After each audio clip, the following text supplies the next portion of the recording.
मेरे रसूल पर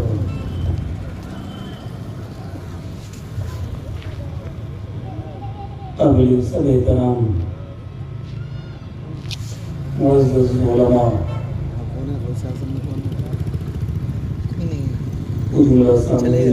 अस्सलामु अलैकुम व रहमतुल्लाहि व बरकातुहू। मस्जिद हिरार के इमाम है पीछे। लकल हम्दु या अल्लाह जी जी वस्सलातु वस्सलामु अलैका या रसूलल्लाह सल्लल्लाहु अलैहि वसल्लम। अम्मा बअद फ़अऊज़ु बिल्लाहि अस्समीइल अलीम मिनश शैतानिर लईनिर रजीम। बिस्मिल्लाहिर रहमानिर रहीम।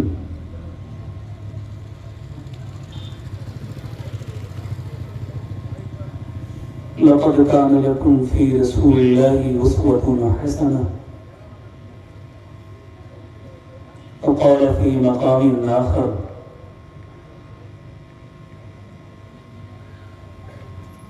फ़अतबिरू या उलिल अब्सार। सदक़ल्लाहु मौलाना अज़ीम व बलगना रसूलुहुन नबियुल करीम व नहनु अला ज़ालिका लमिनश शाहिदीन व शाकिरीन वल्हम्दुलिल्लाहि रब्बिल आलमीन। गौसे आज़म बमरी बेसरो सामा मददे क़िबला-ए दी मददे काबा-ए मा मददे बगिरदाबे बला उस्ताद कश्ती मदद कुन या माइन दीन चिश्ती। कादरियम नारे या गौसे आज़म मीज़नम दमज़ शेख अहमद रज़ा खान क़ुत्ब-ए आलम मीज़नम।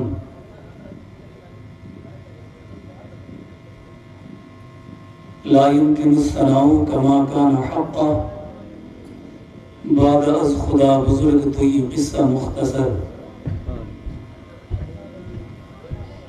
क़ाल अल्लाहु तबारक व तआला फ़ी शानि हबीबिहिल करीम इन्नल्लाहा व मलाइकतहु यस्सल्लूना अलन नबी या अय्युहल्लज़ीना आमनू सल्लू अलैहि व सल्लिमू तस्लीमा। सल्लल्लाहु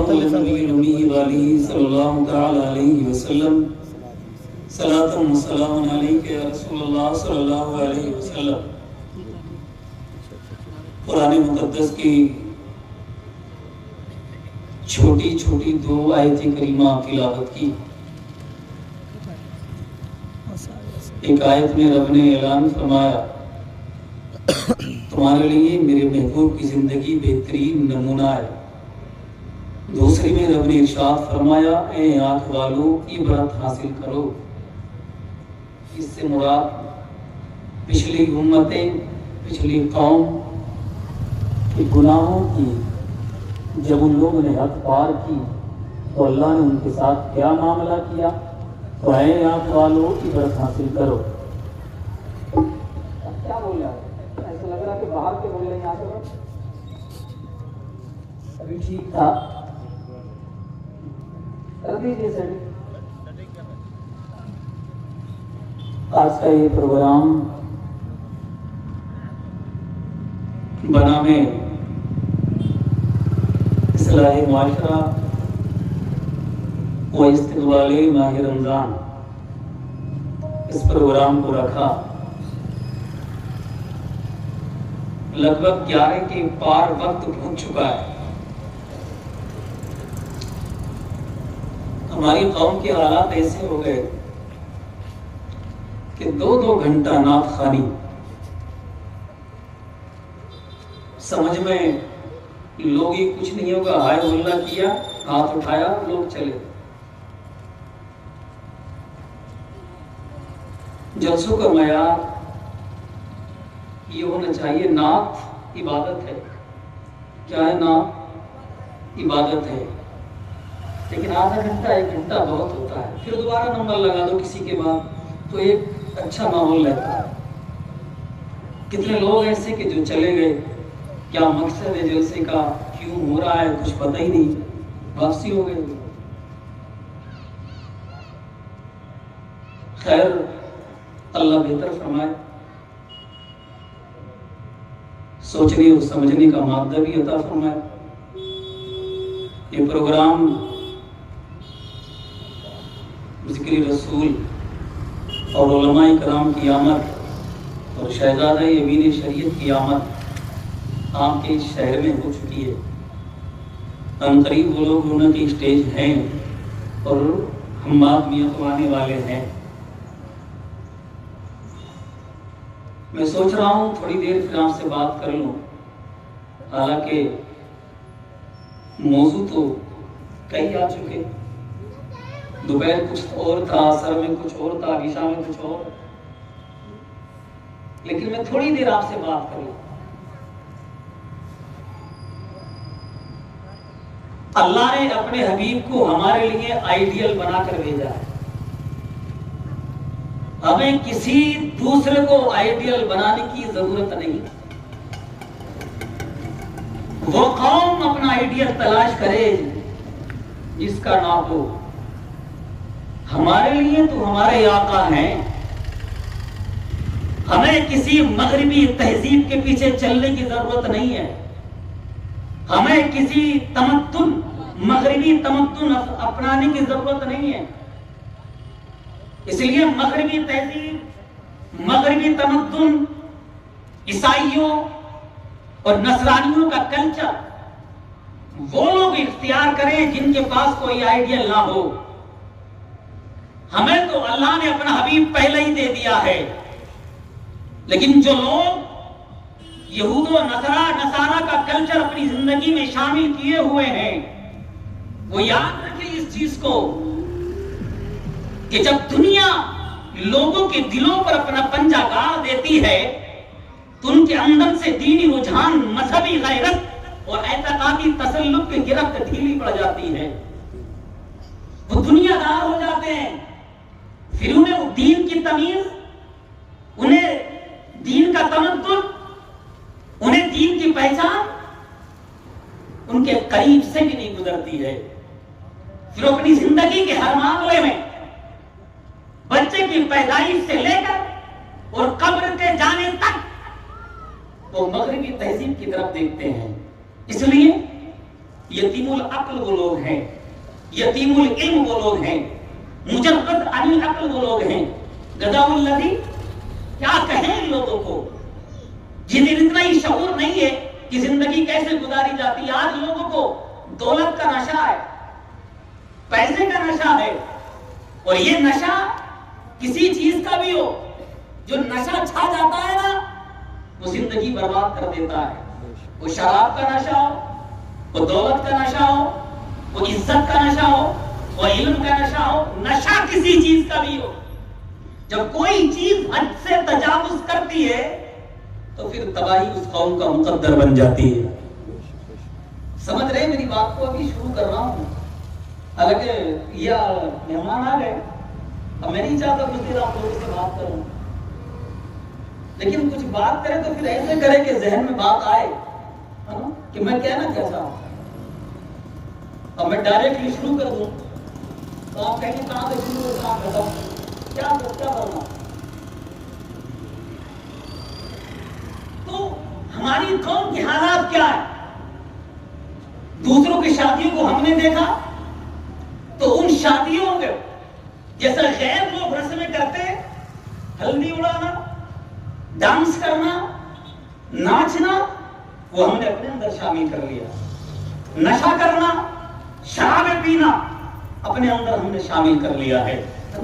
लोग कहते हैं ये शादी है, खुशी का दिन है, तो खुशी के दिन में कई इतनी भी अकलें मर गई हैं कि खुशी के दिन में खुशी का इजहार होता है। कोई नशा तो नहीं करता है ना, खुशी के दिन में खुशी का इजहार होता है। कोई रंगों की होली तो नहीं खेलता है ना, खुशी के दिन में खुशी का इजहार तो होता है ना। लेकिन खुशी का मतलब ये नहीं है कि तुम शरीयत को पामाल करो। खुशी का दिन का मतलब तो ये नहीं है तुम शरीयत की धज्जियां उड़ाओ। यार तुम्हारे लिए हमारे आका की जिंदगी बेहतरीन नमूना है। रब ने ऐलान किया है, और कौम, हर कौम के लिए एक आइडियल होता है। वो आइडियल उसका, कोई आइडियल उसको जीना सिखाता है, कोई शराब का नशा सिखाता है, कोई अलग सिखाता है, कोई कुरान के खिलाफ बोलना सिखाता है। लेकिन ये मजहब इस्लाम ऐसा है कि जिसने अल्लाह तबारक व तआला ने इस कौम के लिए अपना हबीब भेजा और आइडियल बनाकर भेजा, और कौम से कहा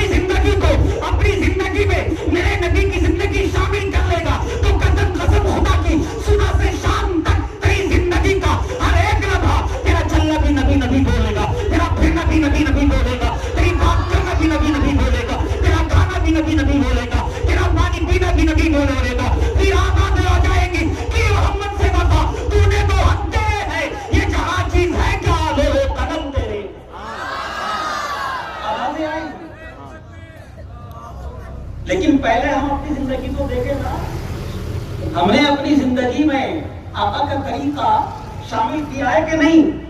हमने तो अपनी जिंदगी में क्या किया है जानते? दो चीजें सीखी हैं। सुबह में भाई नाश्ता हो गया, दोपहर में खाना हुआ, असर के बाद चाय पिए, बस 3 चीजें, कुछ भी नहीं, न सलाम, न दुआ, न कलाम, न खैरिया। कैसे हो, जिंदगी कैसी है, नमाज पढ़ी है, फजर में गए थे, जोहर में गए थे, असर में आए नहीं, दूर दूर तक पता नहीं, बस नाश्ता हुआ, खाना हुआ, चाय पी, रट गया ना हमारे दौरान। और जो रटा वही जिंदगी में शामिल हो गया, नहीं हुआ।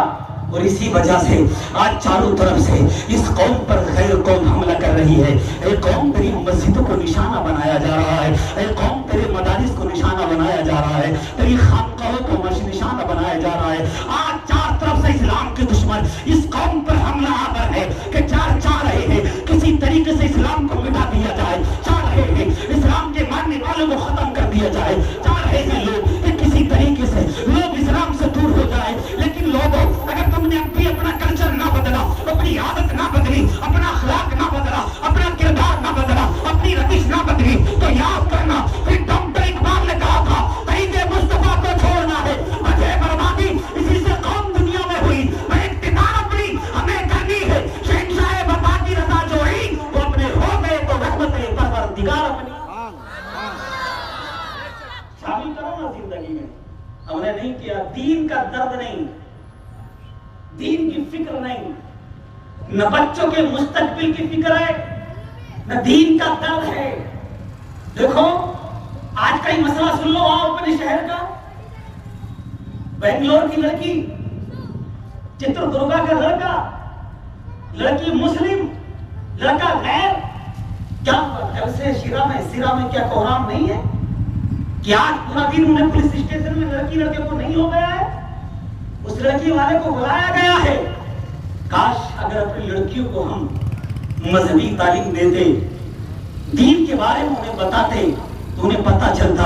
हमने तो अपनी लड़कियों को बड़े बड़े मोबाइल दे दिए हैं। अरे मेरी कौम की लड़की बुर्का पहनकर बाहर निकलती है, उसके हाथ में इतना लंबा मोबाइल होता है, मोबाइल बाहर होता है, और बुर्के की वो फिटिंग होती है कि पूरे जिस्म की नशोनुमा, पूरे जिस्म की हैत नजर आती है। पता चल जाए पर्दा नहीं है, ये बुर्का नहीं है यार, इसे पर्दा नहीं कहते हैं। जिसमें पता चल जाए लड़की मोटी है कि पतली है, दुबली है, काली है कि गोरी है, इसे पर्दा नहीं कहते हैं। पर्दा तो वो होता है इसमें पता ना चले कि इसके अंदर कौन जा रहा है, मोटा है कि पतला है, दुबला है, खूबसूरत है कि काला है। लेकिन हमारा हाल तो ये है, हमारी कौम की शहजादी के हाथ में बड़ा मोबाइल है, कान को उसने घर से लगाया, स्कूल तक बात करती चली गई, ट्यूशन तक बातती चलती चली गई, लेकिन बाप की गैरत कभी बेदार न हुई, भाई की गैरत कभी बेदार न हुई। ना बाप ने पूछा है बेटी 4 घंटे का स्कूल है, तू 6 घंटे में कहां से आ रही है, 2 घंटे तूने कहां लगाए हैं, 1 घंटे का ट्यूशन है, 2 घंटे में आ रही है, 1 घंटा कहां लगाकर तू आई है। ना बाप ने पूछा है, ना भाई ने पूछा है। आखिरत अंजाम ये हो गया है, वो लड़की अपने माँ बाप की इज्जत को बागाए ताक रखकर, किसी की मोहब्बत की पेशकश को कबूल कर किसी के साथ फरार हो गई है, या किसी होटल में जाकर खाना कर रही है, कहीं नाश्ता कर रही है, बेहयाई हो गई है, धज्जियां उड़ा रही है वो लोग। कौम मुस्लिम के लोगों और नौजवानों, ओ मेरे बुजुर्गों, ओ मेरे भाइयों, हर एक की जिम्मेदारी बनती है अपनी बेटी पर नजर रखे, अपनी माँ पर नजर रखे, अपनी बहन पर नजर रखे। लेकिन हमें तो जब नजर रखना होगा जब हम खुद पाक साथ हो, मेरा भाई दूसरे घर में चक्कर लगा रहा है, ऐसे क्या फिक्र होती यार?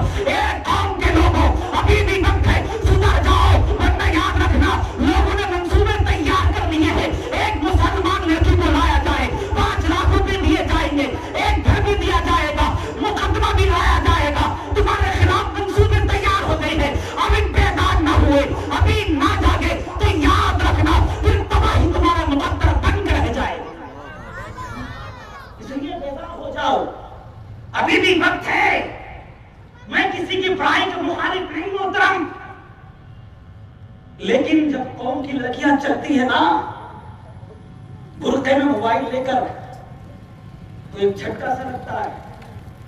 आखिरकार इसका कौन सा बिजनेस चल रहा, आखिरकार कौन सी ये बिजी है जिसे मोबाइल की जरूरत है? न भाई भी अंधा है, बाप भी अंधा है, और माँ तो ऑलरेडी अंधी हो चुकी है। माँ तो ऑलरेडी अंधी हो चुकी है, इसलिए कि माँ को हर एक रास्ता पता होता है बेटी के, माँ को हर रास्ता पता होता है, लेकिन माँ छुपाए हुए है, वो नहीं बता रही है। जब बताती है जब पानी सर से उतर जाता है, बिल्कुल जब बताती है उतर जाता है, जब पानी सर से चढ़ जाता है, तब जाकर बताती है। और मेरी कौम के सरमायादारों को तो ख्याल ही नहीं है। मेरी कौम के सरमायादार इतना ना हो सका मेरी कौम के कि मेरी कौम की नौजवान लड़कियां हैं, इनके लिए एक स्कूल कॉलेज खुलवा दे, एक मदरसा खुलवा दे, जहां इन्हें दीनदारी सिखाया जाए, इन्हें पर्दे के बारे में सिखाया जाए, इस्लाम के बारे में सिखाया जाए, शरीयत के बारे में सिखाया जाए, कुरान के क़वानीन पर अमल करना उन्हें सिखाया जाए। मेरी कौम के सरमायादारों को नहीं है फिक्र। हाँ, मेरी कौम करेगी, इतना करेगी, तैयार बनकर भरुए बनकर आकर कव्वाली गाने वालों पर मेरी कौम पैसे लौटाएगी, उन्हें 12-12 लाख देगी, उन्हें 20-20 लाख रुपए तो देगी, लेकिन कौम के सरमायादारों को इतनी खैरत नहीं आती कि कौम की जवान लड़कियां मस्जिद के दरवाजों पर भीख मांग रही है, स्टेशनों पर भीख मांग रही है, दुआई दे रही है। और कौम के सरमायादारों, मुझे निकाह की जरूरत है, मेरे पास पैसे नहीं है, लेकिन कौम के लोगों अपनी शादियां करो, अपने बेटों की शादियां करो, मैं मना नहीं करता हूं, लेकिन कसम होगा कि ये कव्वाली वाला पैसा बचाकर तुम गरीब के दामन में डाल दो, गरीब की लड़कियों की झोली में डाल दो। इधर गरीब की लड़कियों का निकाह होगा, उनके घर बस जाएंगे, उन्हें शोर मिल जाएगा, फिर जिंदगी में सुकून आ जाएगा, इधर उनके हाथ उठ जाएंगे। ओ परवरदिगार आलम, जिसने हमारे घर बसाए हैं, तूने शादों आबाद फरमा, इधर हाथ नीचे आ जाएंगे और रब की रहमत पहले आ जाएगी। आएगा ना का ऐसा, लेकिन नहीं होगा। क्या होगा? कौन कहेगा इसे? बिल्ली के गले में घंटी बांधे कौन? बांधेंगे? बोले वो तो ऐसे बोलकर चले गए, वो तो ऐसे बोलकर चले गए। अरे कोई तो होगा जो यहाँ अली की ताकत बनकर आएगा, कोई तो होगा जो फारूक आजम का जलाल लेकर आएगा, कोई तो होगा जो खालिद बिन वलीद की आवाज लेकर आएगा, कोई तो होगा जो कासिम की जवानी लेकर इस कौम को समझाने आएगा। कोई तो आवाज उठाएगा ना। किसी को तो कासिम बनना पड़ेगा, किसी को तो खालिद बिन वलीद बनना पड़ेगा, किसी को तो फारूक आजम बनना पड़ेगा। लोगों, अगर यूं ही आंखें बंद करके अंधी अकीदत करते रहे तो याद रखना, आज सुना था कि शहरे ज़ीरा में 52 मकान है, 52 मस्जिदें हैं, आज तो नजर नहीं आते हमें, लेकिन अगर यूं ही आंखें बंद रही तुम्हारी तो ये जो नजर आ रहे हैं ना, ये भी नजर नहीं आएंगे। याद रखना लोगों, अभी भी वक्त है, सुधरने का मौका है, और नहीं सुधरोगे तो लोग आंख फैलाए खड़े हुए हैं। समझ रहे मेरी बात को आप? दर्द रखो दीन का, और कैसा दर्द रखो? ये दर्द भी हमारे हाकिम ने बताया। हजरत फारूक आजम है, दौरे खिलाफत है फारूक आजम का, दौरे खिलाफत में हजरत उमर इब्ने आस रज़ियल्लाहु ताला अन्हु को कादिसिया की जंग के लिए जब भेजा हजरत फारूक आजम ने हजरत उमर इब्ने आस को, तो 1 महीना हो गया जाए हुए हजरत उमर इब्ने आस को